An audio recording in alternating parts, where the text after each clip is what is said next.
I, 30 female, had always known deep down that my parents didn't see me the same way they saw Ron, 28 male. But knowing and accepting are two different things. There was always that small part of me that hoped that one day they'd look at me and see more than just a child who didn't need them.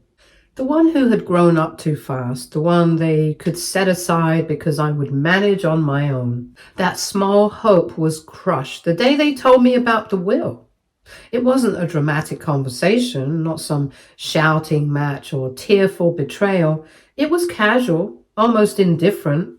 My mother had called asking me to come by when I had time. She said they had something to discuss.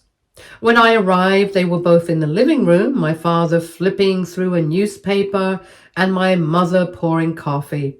It felt normal, comfortable even. But as soon as I sat down, my father set the paper aside and got straight to the point. They had updated their will. Everything was going to Ron. For a moment, I thought I had misheard. Everything? My father nodded. The house, the savings, the lake house, every last thing they owned. My mother, always the gentler one, placed a hand on mine and said they had done this because Ron had promised to take care of them. He had assured them they would never be alone, that he would handle things when they got older. And me? I almost didn't want to ask, but the words slipped out anyway. My father smiled like he was saying something kind. "You don't need it," he said. "You've always been independent. You'll be fine." I stared at them, waiting for the part where they'd say they were joking, waiting for any sign that they had even thought about what this meant. But there was nothing. No hesitation, no guilt. They had already decided, and to them, it made perfect sense. I had always been fine on my own, so why would that change now? Something inside me crumbled.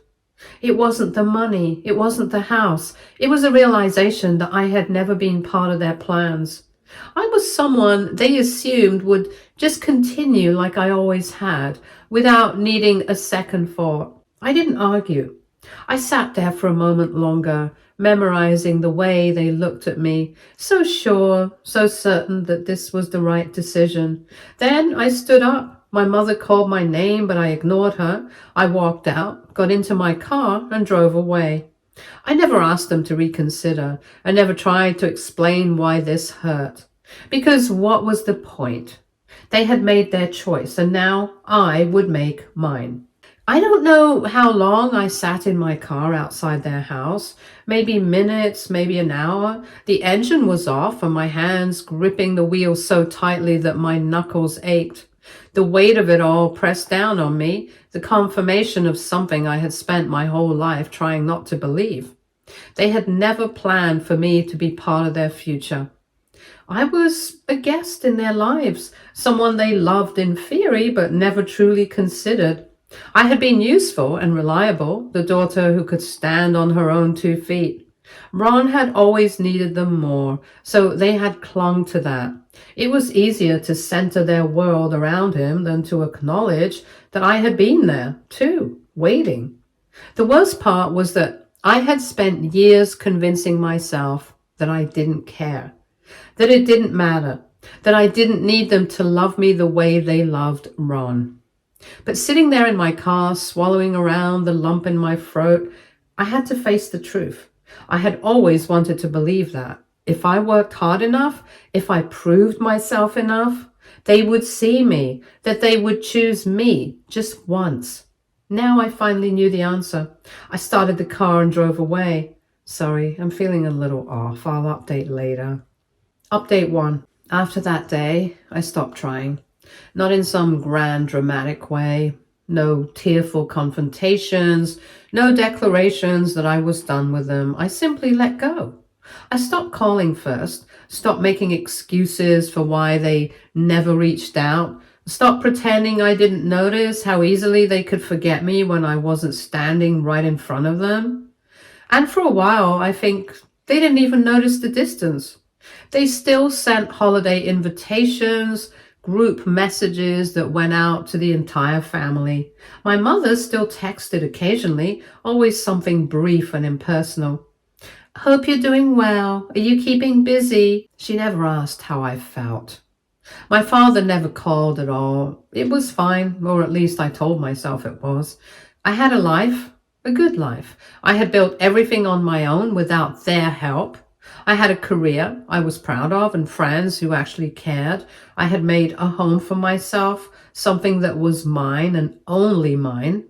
And yet there were moments, quiet, unexpected moments, where the grief crept in. Like when I got a promotion at work and instinctively reached for my phone, only to realize there was no one to call. Not really. My parents wouldn't care. They had never cared about my career, only Ron's. He was the one they had always talked about with pride, the one whose milestones were celebrated. Or when I spent Christmas alone that first year after politely declining their invitation. They hadn't even pushed, hadn't asked why. My absence at the family gathering was just a minor inconvenience, easily brushed aside. I sat on my couch that night, staring at the twinkling lights of my tiny Christmas tree, and wondered if they had even noticed I wasn't there. Maybe they hadn't. Maybe they had, and it just didn't matter. I should have known it wouldn't last forever. They didn't need me until they did. It was almost funny how predictable it was, how quickly they remembered my existence when they finally needed something from me. It started with small things here and there. A message from my mother, longer than usual. "Just checking in," she said. "We haven't heard from you in a while." I didn't respond. A week later, another one. She mentioned Ron in passing, how he had been so busy with his new job, how he and his wife had moved to another state. No offer of details, no hint of anything being wrong, just casual conversation. I still didn't respond. Then my father called. I stared at the screen, watching his name flash for a long moment before letting it go to voicemail.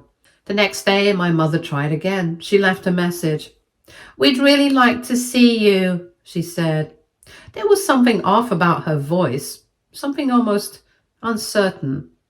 "Please call me back when you have time." I should have ignored it.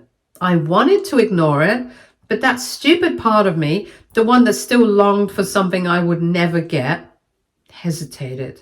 I was slightly concerned that something major had happened, so I called. My mother picked up on the first ring, her voice breathless, almost relieved. She asked how I'd been, and she told me she missed me. It was all so carefully worded, so deliberate, like she was choosing each phrase with caution. I was confused. She didn't use words like that when talking to me. Then she said it. "Your father and I were wondering if you'd come by, just for dinner." I asked why. A pause, then quieter. "Well, things haven't been easy lately." She still wouldn't say it outright. She wanted me to ask. She wanted me to be the one to lead the conversation, to give her the opening to explain. I didn't. She continued anyway, and that's when she told me. Ron had moved away. He and his wife had settled in another state, far enough that regular visits were out of the question. My parents had assumed, of course, that this was temporary, that once they got settled, Ron would make good on his promise.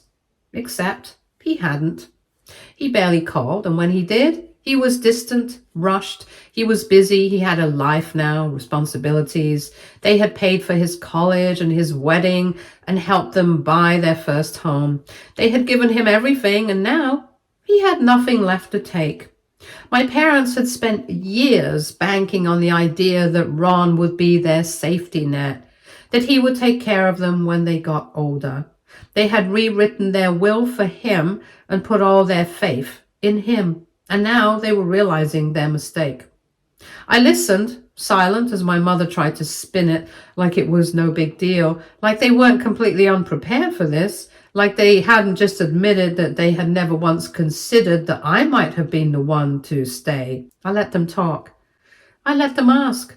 And when they finally did, when my mother hesitantly, nervously asked if maybe I could come by more often, if I could help them with a few things now that Ron was gone, I almost laughed. Not because it was funny, because it was so pathetic. All these years, they had made their choice. Over and over again, they had chosen Ron, and now they were coming to me, hoping I would step in like some backup plan, like some forgotten insurance policy they had suddenly remembered existed. I didn't answer right away. Instead, I asked her the same thing I had asked years ago, the last time they had made it clear where I stood. Why me? Another pause. My mother stammered, clearly taken aback. What do you mean? I mean, you made it very clear that Ron was supposed to take care of you, that I wasn't part of that picture, so why me and why now? She fumbled for a response, but there wasn't one that could change what had already been done. I let her sit in that silence for a moment. Then, in the calmest voice I could manage, I told her, I hope you figure it out, but it won't be with my help. And then I hung up. That was the last time I ever let them ask anything of me. Update 2. I thought that was the end of it. I thought they would take my silence for what it was. A final answer, a closed door. But I underestimated their ability to ignore reality when it didn't suit them. It started small, as it always did. A text from my mother a week later. We should talk. I didn't respond. Then my father called, twice in one day, and then again the next. I let them all go to voicemail. The messages piled up, each more desperate than the last. My mother started with guilt. You're being unreasonable. Families don't turn their backs on each other. Then came my father's anger. After everything we've done for you, this is how you treat us? And finally, my favorite, the moment they realized I wasn't giving in. We need you to come home. Home, as if that place had ever really been home for me. I deleted the messages and went on with my life, but they didn't stop. A month later, they showed up at my doorstep. I opened the door to find my mother standing there looking smaller than I remembered, my father beside her, his expression tight, his hands clenched into fists like he was bracing for a fight. I didn't invite them in. Instead, I leaned against the doorframe and asked what they wanted. My mother sighed like I was the one being difficult. She said they just wanted to talk. I told them they were already talking. She hesitated and then finally admitted the truth. They were struggling. Not just emotionally, financially. All the money they had poured into Ron, all the years they had spent funding his dreams had drained them dry. They had been so sure he would take care of them that they had never even considered saving for themselves. And now, with no safety net, they were drowning. I didn't say anything. I just let the words settle between us. My father finally spoke, his voice gruff. He said they had made mistakes, that maybe they hadn't been fair to me in the past, but that didn't mean I could just abandon them now. I asked him, why not? That caught him off guard. He stared at me, blinking like he hadn't expected the question. I reminded him point blank that they had already abandoned me, that they had made a choice years ago to invest everything in Ron while treating me like an afterthought. And now, just because their plan had failed, they thought I would step in and fix everything. I told them I wasn't interested. My mother's face crumpled. She tried to appeal to my emotions, saying they were my parents and that family was supposed to take care of each other. I asked her when that had ever applied to me. When had they ever taken care of me the way they had taken care of Ron? When had I ever been the priority? She couldn't answer because she knew the truth. I had never been, not once. They didn't give up right away. Over the next few weeks, they tried everything. They tried pity. We're your parents. We raised you. We gave you everything. They tried guilt. You're really going to let us struggle while you live so comfortably? They even tried manipulation. Ron would have helped us if he could, but you know he has his own family now. You're the only one we have left. But none of it worked, because no matter what they said, the truth remained the same. They weren't looking for a daughter. They were looking for a caretaker, a safety net, and I refused to be that for them. I blocked their numbers after that. It was the only way to make them stop. It hurt, of course it did. Even after everything, cutting them off completely felt like mourning something that had never really existed. But I was putting myself first, and that had to be enough. Update 3. It had been months since I blocked them. Months of peace, of quiet, and months of finally being free. I thought they had finally given up. I should have known better, because one evening, just as I was getting home from work, I saw them, standing right there on my doorstep. My mother looked thinner, her face drawn tight with stress. My father stood beside her, his posture stiff, his mouth already twisted into something between frustration and desperation. I didn't sigh. I didn't get angry. I didn't feel anything at all. I just walked up to my door, unlocked it, and turned to them. "What do you want?" My mother started talking immediately, rushing through her words like she thought I might slam the door in her face if she didn't speak fast enough. They were struggling, and more than before. Money was running out quicker than they had expected. Things were getting worse. They had tried everything, but it wasn't enough. And Ron, he refused to help. She sounded incredulous, like she still couldn't believe it, like the reality of Ron's abandonment had only just settled in. He said he had a family to take care of. My father muttered, his voice thick with resentment. "He told us we should have thought about this earlier." I nodded. That made sense. And then, in the calmest, most even tone I had ever used with them, I said the words I had been wanting to say for a long time. "You should depend on Ron, then." Silence. I watched as their faces crumpled as realization set in. I wasn't going to fix this for them. I wasn't going to save them. My mother's voice cracked as she tried again, saying he couldn't help, that he had his own responsibilities. And what does that have to do with me? I tilted my head, watching as she floundered for an answer. "Because it didn't. It never had. You made your choice," I told them. "You put everything into Ron. You trusted him with your future, and now you're facing the consequences of that. That has nothing to do with me."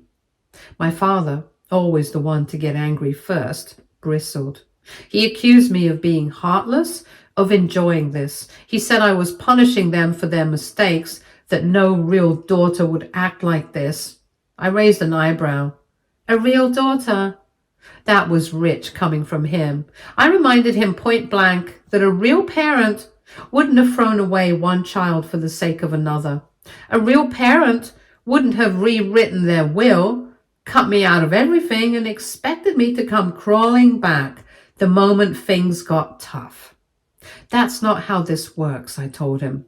"You don't get to ignore me for years and then demand I fix your problems." My mother took a shaky breath. She tried to soften her tone, reaching for sympathy instead of guilt. "We didn't know this would happen." I nodded again. "And neither did I." Then, very calmly, I told them I didn't want to see their faces again. It wasn't an outburst. It wasn't some heat-of-the-moment anger. It was a simple fact. They had nothing to offer me, no love, no support, no connection worth salvaging. The only reason they were here was because they needed something from me. And that wasn't love. That wasn't family. That was desperation. I wasn't interested. My father's face twisted like he wanted to say something else, but I wasn't done. I told them, just in case they still thought they could pull something, that nothing they did would affect me. If they wanted to cry to our relatives, go ahead. I didn't care. Those relatives had never truly been close to me. Even if they heard about this, they would shake their heads, maybe send me a text asking what happened, but that was it, because they knew. They had always known. Even if they had never openly taken my side, they had never pretended to be close to me either. They had always kept their distance, and I had done the same. So whatever sob story my parents tried to spin, it wouldn't change a thing. They weren't going to guilt me into fixing their mess. They weren't going to get sympathy from someone who had spent a lifetime being discarded. And if they thought they could emotionally blackmail me into caring, they were dead wrong. I wasn't asking for validation, not from them, not from anyone. I was done playing their game, and I could see it in their faces, the slow, painful realization that this was it. There was nothing they could say to make me change my mind. My mother's eyes filled with tears and my father's shoulders slumped, but I didn't waver. And when they finally turned to leave, and when my mother took one last hesitant glance back, I didn't soften. Update 4. I had almost forgotten about Ron. Almost. For months, my life had been blissfully quiet. No desperate knocks on my door, no emotional blackmail attempts, no distant relatives calling to shame me for abandoning my poor parents. And then one evening, I saw his name on my phone. At first, I just stared at it. Ron. Not Ron, my brother. Not Ron, the person I grew up with. Just Ron, a stranger who happened to share my blood. I let the call go to voicemail, and then I ignored the second one and the third. By the time the fourth call came through, curiosity got the better of me. I picked up. At first there was silence, then a hesitant voice greeted me. I leaned against the counter, arms crossed, waiting. I wasn't going to make this easy for him.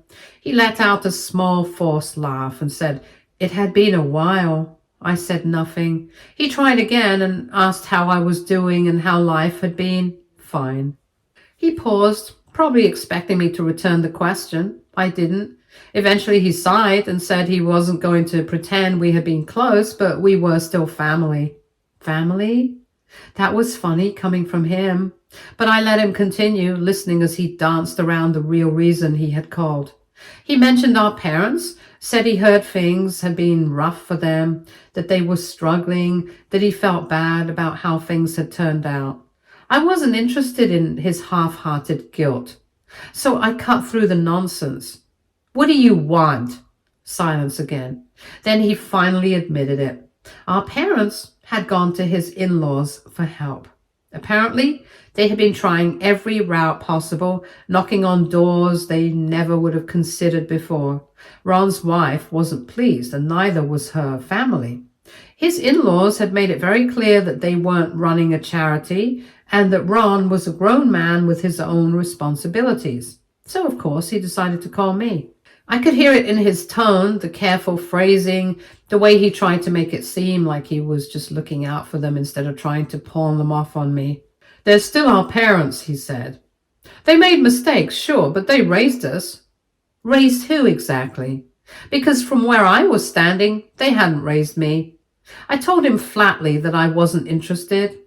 He tried again, said it wasn't about money and that maybe if I could just be around them again, things would be better. I asked him where all this concern had been years ago. Where was his empathy when they cut me out of their will? Where was this sense of family when they poured everything into him, leaving nothing for me? I reminded him that we were never close, that I wasn't hurt by what he did because he was never my brother to begin with. We were more like acquaintances who had lived in the same house for a few years.